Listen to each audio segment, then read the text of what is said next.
السلام عليكم ورحمة الله وبركاته.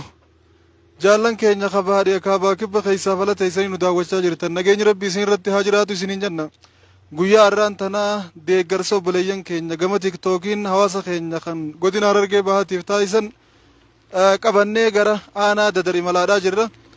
Akkuma agartan kana obboleeyyan keenya gama tiktookiin hawaasa keenya kan biyyoota garaagaraa jiranitti hawaasa keenyaaf iyyanii deeggarsa isaan nu biratti erganii turan yeroo dheertuuf nu birallee turu. Nus mudannoo nu mudattee fi kana wajjin akkaataa itti deemnee hawaasa biraan geenyu haalli tokko tokko nu mijaawaa waan hin turiniif har'a immoo imala keenya eegallee jirra. Har'a aanaa dadarii deemaa jirra boru kurfaa jalleeti inshaallah. Iftaanis bakka warri godinaa nu ajajan deeggarsa kana qabannee kan deeynu ta'a. Haala saniin obboleeyyan keenyaa wajjin gara aanaa dadar makiinaa sadii qabannee imalaa jirra. Akka agartan kana karaa dhaabbannee waraabaa jirra. Sagaleen teenya jiraattanii jirti jaa yoon jiraan illee nu hubachiisaa isiniin jenna barakallahu fiikum. Isin kottaa gamana sheekota keenyaa fi dargaggoota keenyaa wajjin magaalaa dadar fuuldura keenyatti arkaadhaa jirra. Magaalaa dadarirraa baanee baadiyyaa isii yoo rabbi fedhe kiiloomeetira 3 yookaan 4 waan hin caalle magaalaa irraa achi baanee baadiyyaa keessatti midhaan qabannee amma deemaa ni jirru kana kan hirru ta'a. Deeggarsi nuti ammaaf qabannee deemaa ni jirru yoo akka dur beeynu akka dur hirrutti khayramu taate waan abbaa warraa 600 ga'uun deemaa jirra. Yoo immoo lakkiitti bal'ifnaa qaceellotti nama wayyeessee haa fudhatu yoo kajaan taate waan abbaa warraa 300 gahu qabannee gara aanaa dadar baadiyyaa isiitti imalaadhaa jirra. Asumaan obboleeyyan keenya keessumattuu warra tiktook irra beekamtii gurguddoo qaban beekamtii isaanii fayyadamanii hawaasa isaaniitiif lafee duydaa warra tahan hawaasa isaaniitiif sagalee ta'anii akka hawaasni isaanii beela keessaa bahuuf warra ijibbaata godhaa turan obboleessa keenya Doktor Aslii fi akkasumatti obboleettii teenya maakkii oroo hedduu galatoonfanna obboleessa keenya Hamzaa Shee Jaabiris dabalatee warroota isaan duubaan ta'anii akka isaan waan kana godhaniif wajjin hawaasaaf sagalee tahaa turan hunduma isaaniitu warra hirmaatanii sagantaa tanarratti waamicha isaanii san dhagahuudhaan lallaba isaanii san akka hojii jijjiiramu godhanii waan dandeenii waan qabaniin hawaasa isaanii cinaa rogumateenuu haa ta'uu dhaabbatan hunda isaaniitu galatooma ulfaadhaa.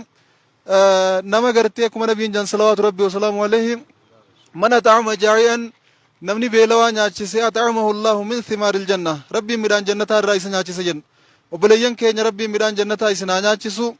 Wanni hawaasni tokko ilmoo fi dahee guddisee barsiifatee akka isiin nama taatu godhuuf akkuma isiin nama taatee warra isii dahee bira kuttee biyyaaf jiraattu hawaasaaf jiraattu godhuufi har'a obboleeyyan keenya warra bira kuttee hawaasaaf jiraatu lammii ifiitiif biyya ifiitiif jiraatu ta'anii argamuun isaanii waan hedduu nama gammachiisuudha.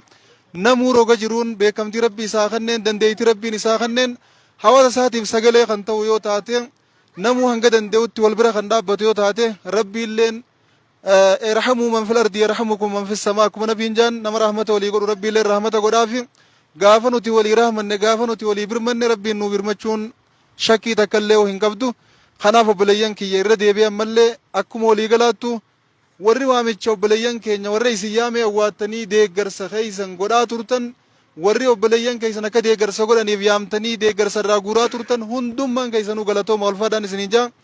Asiin sheeka keenya Shee Ahmad Toofiq faan nu cinatti argama.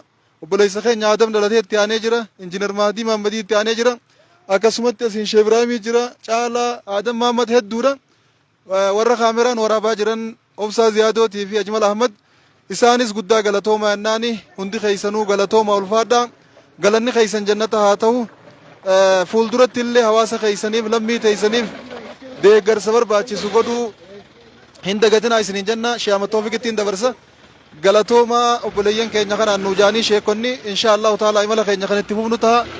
Bakka geenyu sanitti wayita midhaan buufnee hawaasa biraan geenyu harkaaf harkatti inshaallahu ta'ala kan isin daawwachiifnu ta'a. Asumaan warra godina keenyaa warra rakkoo hawaasaa nu caalaa bakka jirtuu fi akka itti jirtus beekan bakki nuti yaadnee deeggarsa geessuudhaaf yaadaa turre bakka biraa yoo taates bakka tanaa turre hamtuudha jennee akka bakka tana finnu warra nu godhan galatoonfachuu barbaanna. Aanaan kurfaa callee aanaa boru geessuudhaaf teenyoo rabbiin keenya fedhe har'a aanaa dadaritti deemaa jirra. Tartiibaan akkuma rakkoo walirra hamtuutti bakka rakkoon irra hamtuu qubatti isin ilaanna hanga rabbiin isin ilaafisetti hawaasni keenya heddomminaafuu quuf walitti hin dhiisu isin ammoo beelatti hin dhiisina bakka isin ergine hunda nuu geessaa waan janiif jecha deeggarsa hawaasni keenya nutti ergansan qabannee nuus bakka isaan nu ajajan dhaqaa jirra. Ajaja isaaniitiin malee bakka takkaas geessuu hin dandeenyu waan ta'eef dirqama qaalii isaanii godhuu qabna. Arrammoo asiinichi akka deemnu isaaniin nu ajaja fudhannee deemaa jirra. Borullee kurfaa callee akka deeynu ajaja nu laatanii jiran ichittis ni deemna. Bakka sadaffaatis ta'uba isaan itti nu laatan ni deeyna. Bakka rakkoon hawaasa keenyaa jirtu hundumaa huni geenya. Irra deebi'ee galatooma ulfaadhaan isiniin jaa sheekotatti hin dabarsa.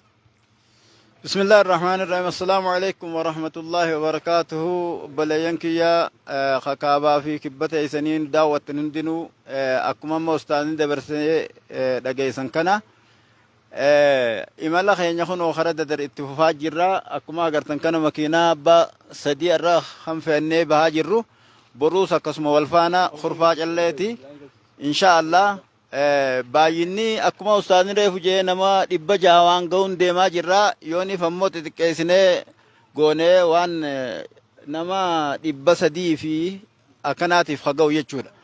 Kanumaafuu bakka irraa baaftan dachaan galata keessa rabbiin dachaa isin haa godhu waan irraa baaftan dachaan isinitti haa guutu isiniin jenna. Ammallee akkuma dubbatamaa jiru kana biyyalleef du'aayi godhaa harki keessanillee ammallee hin deebi'ini roobnillee xiqqoo akkuma qaqallataa jiraatanallee du'aayi ummata keenyaafis godhaa jajjabaadhaa isiniin jenna baarakallaahu fiikum ummanni keenya dhugaadhaa isin qabaa garabbiitii harka qaqalleeyyii keenya bira dhaabbachaa jirtanii rabbii isin biraa dhaabbatu isiniin jenna kanumaafuu jajjabaadhaa isiniin jenna assalaamu alaikum warahmatullaahi wabarakaatuh.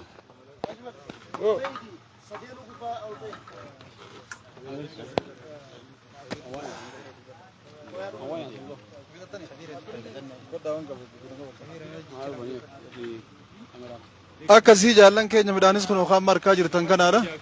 Inshaallah achi deeynee midhaan lafa buufnee gaafa hawaasa biraan geenyu inshaallah ta'ala isin garsiinu. Kannaaf yennee biraa deemuu osoo hin taane irra ifumaaf bakka rakkoon jirtu sanitti midhaan buufnee hawaasa biraan geenye harkaaf harka kaninee fi osoo kintaala tokkollee lafatti hin dhiifne biraa deebi'uudhaa deemna. Amaanaan abbaa lamaan qabdu waan ta'eef dirqama akki godhuu qabnu akkasi inshaallah amaanaa obboleeyyan keenya nutti ergannuus osoo waa takka irraa hin hirrifne osoo waa takka lafatti hin hambifne dhibbaa dhibbatti hawaasa keenya biraan geenye bakkuma hundattuu kan deebinu ta'a inshaallah duula dhaqan faarsanii gala faarsan akka jaansanii amma dhaqa jirra. galarra wala garraa isinin jechuu barbaadeeti barakallahu fiikum fixanne gama keenyaani imala keenyani eegalla gara kiyyaa wassalaamu alaikum warahmatullahi wabarakaatuh.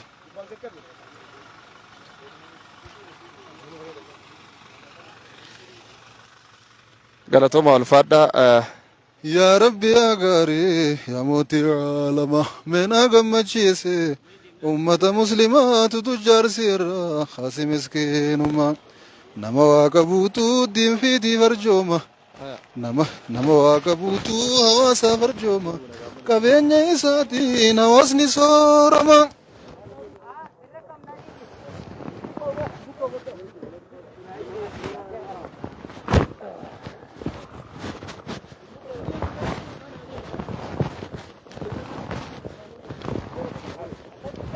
enuma